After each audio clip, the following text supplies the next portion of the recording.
Shalom jemaat-jemaat yang terkasih, hari ini kembali lagi kita akan merenungkan firman Tuhan yang diambil dari Gema. Namun sebelumnya, mari kita berdoa terlebih dahulu. Terima kasih Tuhan atas berkat-Mu pada hari ini ya Tuhan. Terima kasih atas nafas kehidupan yang baru yang telah Kau berikan kepada kami Tuhan. Saat ini kami datang, kami akan mendengarkan firman-Mu. Siapkan hati kami ya Tuhan, agar kami dapat mengimani dan melakukan apa yang Tuhan beritakan pada hari ini. Terima kasih Tuhan, dalam nama Tuhan Yesus, amin.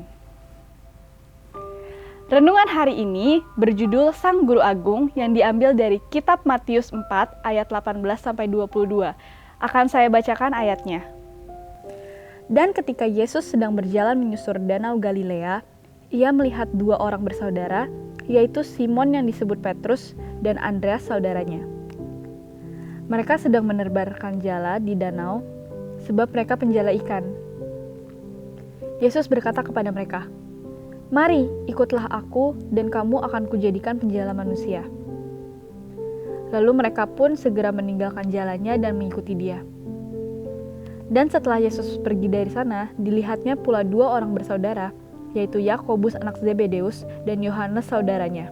Bersama ayah mereka, Zebedeus, sedang membereskan jala di dalam perahu.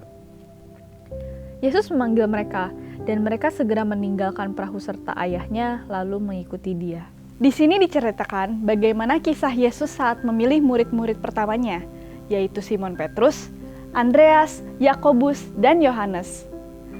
Para murid segera meninggalkan pekerjaan yang saat itu adalah penjala ikan dan segera mengikut Yesus. Peran Tuhan Yesus sebagai juru selamat dikenal oleh banyak orang, tetapi tidak banyak orang yang menyadari bahwa Tuhan juga seorang guru yang agung. Sebagai seorang guru, bahkan seorang guru di sekolah pun harus menjadi sebuah sosok yang tidak hanya mengajar melalui perkataan, namun juga menjadi contoh teladan dalam kehidupannya dan dicontoh oleh murid-muridnya. Sayangnya, banyak pengikut Kristus yang menjadi orang percaya tetapi tidak menjadi murid.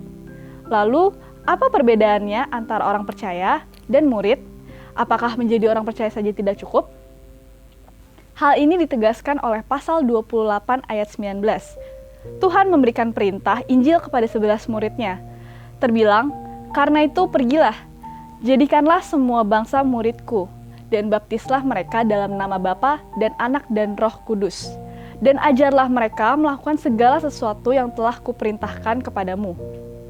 Dari ayat tersebut, jelas bahwa Tuhan bukan hanya mengharapkan respon percaya terhadap ajaran Tuhan. Namun Tuhan ingin kita menjadi murid yang melakukan apa yang firman perintahkan.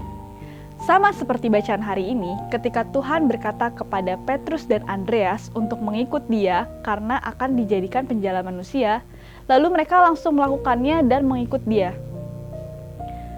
Masa-masa ini merupakan masa ujian.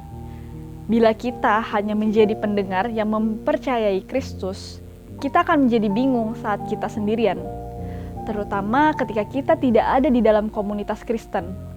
Tidak ada komunitas yang saling menguatkan dan mendukung. Namun, jika kita menjadi seorang murid, kita akan memandang masa-masa sulit ini sebagai kesempatan mempraktikkan ajaran Tuhan, mengimaninya dan melakukannya dalam kehidupan sehari-hari kita. Bagaikan kita di sekolah menjadi murid teladan atau murid berprestasi.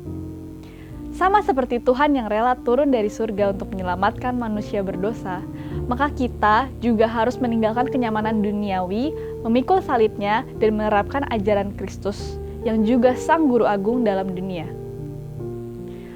Untuk menutup renungan hari ini, saya mempunyai beberapa pertanyaan untuk kita renungkan bersama-sama.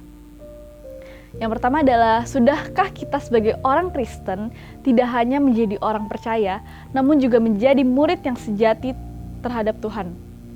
Dan apakah kita berani mengambil langkah untuk meninggalkan kenyamanan dunia yang kita jalani untuk menjadi pengikutnya? Renungan hari ini akan saya tutup dengan doa. Tuhan, terima kasih atas firman yang telah kami dengarkan Tuhan. Tuhan, ajar kami sebagai murid-murid-Mu tidak hanya percaya, namun juga dapat melakukan seluruh perintah-Mu di dalam kehidupan keseharian kami. Tuhan, saat ini kami akan melanjutkan aktivitas, berkati dan biarkan kami dapat memuliakan nama-Mu dalam kegiatan kami Tuhan pada hari ini. Terima kasih Tuhan, dalam nama Tuhan Yesus kami berdoa. Amin. Terima kasih, Tuhan Yesus memberkati.